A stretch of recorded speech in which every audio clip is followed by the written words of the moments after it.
പൊതുവെ henna quoted hair ആയിട്ടുള്ളവർക്ക് ഓരോ treatments ചെയ്യുമ്പോഴത്തേക്കും കുറേ റെസ്ട്രിക്ഷൻസ് ഒക്കെ ഉണ്ട്. പക്ഷേ ഈ ഹെന്ന കോട്ടഡ് ഹെയറിൽ ചെയ്യാൻ പറ്റുന്ന ഒരു വോളിമൈസിങ് ട്രീറ്റ്മെന്റ് ആണ്. പക്ഷേ വോളിമൈസിങ്ങിന്റെ കൂട്ടത്തിൽ ഈ ഫ്രിസ് ഒന്ന് കൺട്രോൾ ചെയ്യണം. ഇതല്ലേ മാഡത്തിന്റെ റിക്വയർമെന്റ് എന്ന് പറയുന്നത്. ഇത് അത്യാവശ്യം നല്ല ഫ്രിസി ആയിട്ടുള്ള ഹെയർ ആണ്. അത് മാത്രമല്ല കെട്ടുപിടിക്കും, ടാങ്കിൾഡ് ആവും. അപ്പൊ ഈ ടാങ്കിൾസ് ഒക്കെ പോകും. എന്നാൽ ഒരുപാട് പതിഞ്ഞു പോകത്തുമില്ല.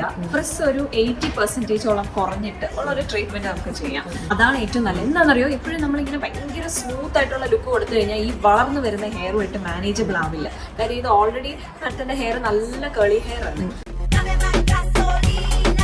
നേരത്തെ നല്ല പഫി ആയിട്ട് കിടന്ന ഹെയർ ആണ്, എന്നാൽ അതിന്റെ കേൾസ് ഒക്കെ കാണുന്ന രീതിയിൽ ആക്കുകയും ചെയ്തിട്ടുണ്ട്. എന്നാൽ ആ ഒരു പഫിനെസ് മാറ്റിയെന്ന് മാത്രമേ ഉള്ളൂ.